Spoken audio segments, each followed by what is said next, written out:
Good morning. It is Tuesday, October 4th, 2022. It is 0610 in my locale, and it is about 73 degrees, sorry. It is so cool that my air conditioner, which is set at 74, I think it fired twice last night, which means, and you know it's coming, it's time to open our windows, which is I was doing at the RV resort center. So more fresh air. Now I will admit I'm a little clogged up. There's something blooming, and usually I don't have an allergy, but remember I'm still new here, so it's going to take me some time to acclimate to this time of the year, and I feel really good. And I have my third cup of coffee. I hope you have your third cup of coffee too. All right, let's see if we can pull up our daily Zen poem. All right, here it goes. Withdraw now from the invisible pounding and weaving of your ingrained ideas. If you want to be rid of this invisible turmoil, you must just sit through it and let go of everything. Attain fulfillment and illuminate thoroughly. Light and shadow altogether forgotten, drop off your own skin, and the sense dust will be fully purified. The eye then readily discerns the brightness. Hongzhi Zhenji, 1091 to 1157. Okay.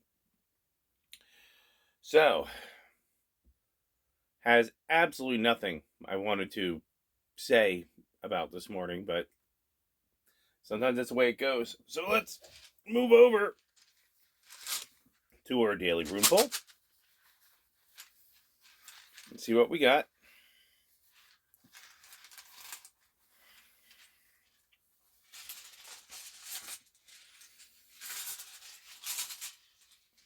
Gotta wait.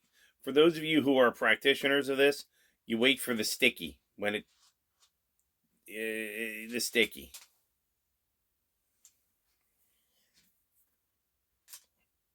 I'm sorry, I was blocking that. Now this makes a little more sense. Let's see.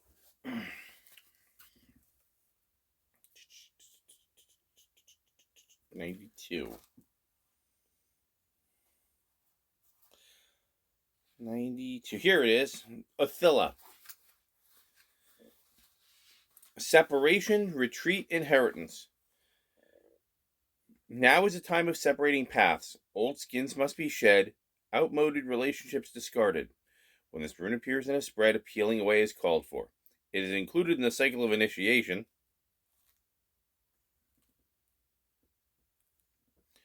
Attila is a rune of radical severance. The proper action here is submission and quite probably retreat, knowing how and when to retreat and possessing the firmness of will to carry it out. Real property is associated with Attila, for it is the rune of acquisition and benefits. However, that benefit, that quote-unquote inheritance, may be derived from something you must give up.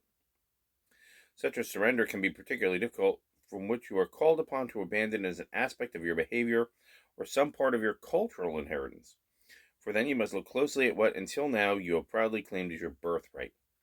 Whether it is your attachment to your position in society, or the work you do, or even your beliefs about your own nature, the separation called for now to free will become more truly who you are. All right, well, that's a little closer to what I was going to talk about today. Hang on.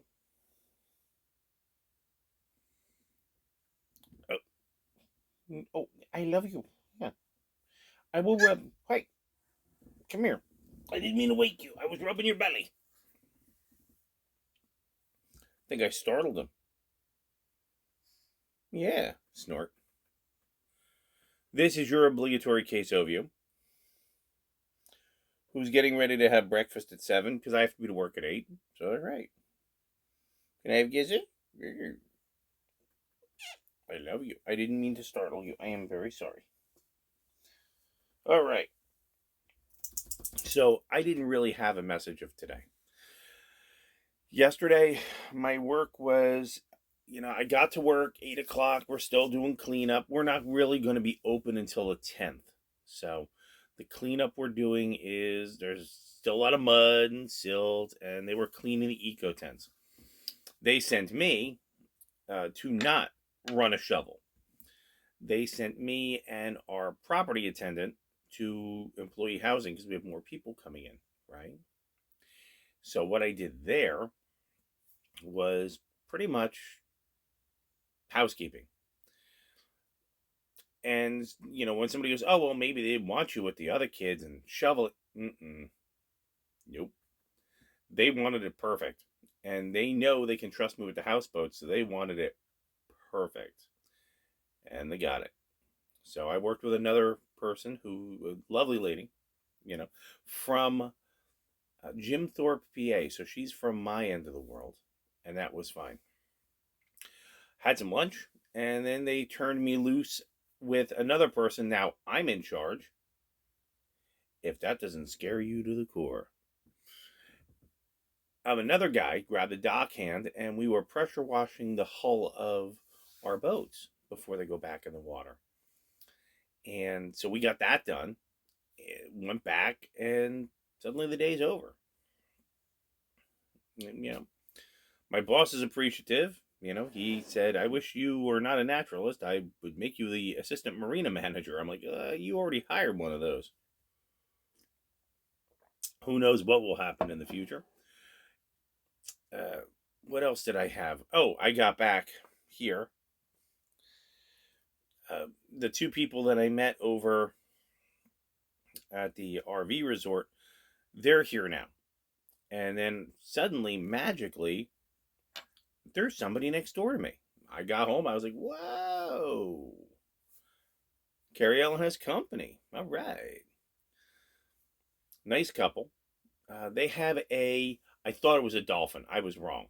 They have an Itasca, and it's a very older model, later model, still very cool and retro, on a Toyota frame. And I thought that was really cool. They got Reflectix everywhere, because I understand that thing can be an oven.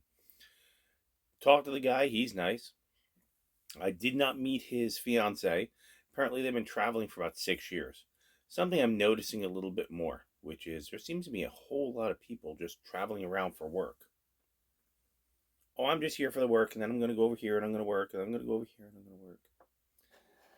And so I cracked open the big book of history, which I'm not supposed to show anybody, but there is a big book of history. And the last time there were people that were traveling for work, I went to American history first. 1930, 1932, right after the Great Depression. People just traveling in groups to find work. And it was really unskilled labor. So then I cracked open the other side of the book, and it said, show me where this is in the rest of the world. Okay. Apparently 1860s-ish, late 1860s, Ireland. Also 1908, Vienna, Austria. Also cracked it open again. Apparently 1931, southern Germany and northern France.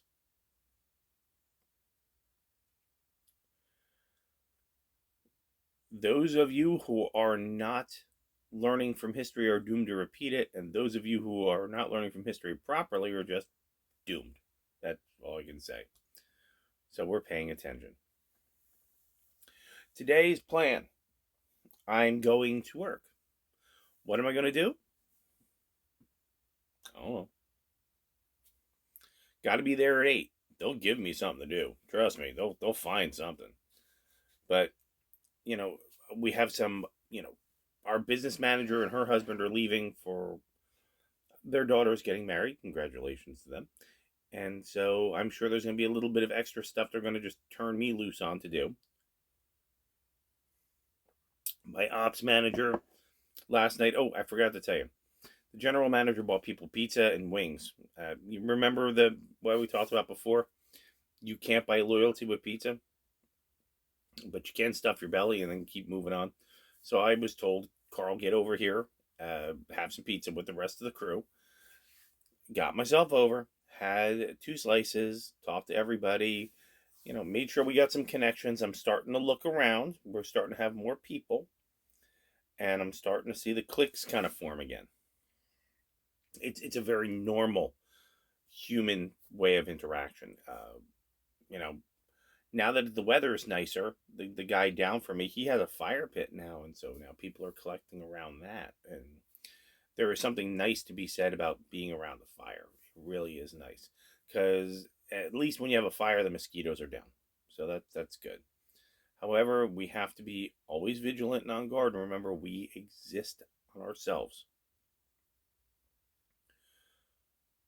People are going to form cliques, and then there's gossip, and then there's infighting, and then this is the normal way of humans. Okay, this is not the normal way of wolves, which is where I would prefer to be. That makes a lot more sense. So maybe the message of today might be no message. It might be, take a look around. If you see things you need to step away and avoid, do it. These are nice people. They really are. The people next door to me are lovely people. Haven't met the girl yet. Did meet the man. He's going to be in maintenance. Seems like a nice fellow. He saw the dog. Dog approved. Queso approved of him, so that's fine. My cat's bigger than your dog. Yeah, well, I have things that are bigger than your stuff too, so don't worry about it, son. Like my RV. Okay. Maybe the message is observation. Are these people, do we have to find out about these people? Or are they like-minded? Do they share our values? Do they have something to offer? Or maybe they just exist in a space now, at this moment, and 6 months from now, they'll be gone. And enjoy that moment with them. See where they can contribute. See where you can contribute. That's more important. And, shake their hands when they decide to move on. And that's an important thing to do too. Not all experiences have to be forever and ever. Some do have to end. Last 2 things. The guy that I thought got blown away by the hurricane, I talked to him yesterday. He's fine. He just lost his phone, and now he's got a new phone. Texted Carrie Ellen, and nothing. So we'll have to keep waiting on that one, and that's okay.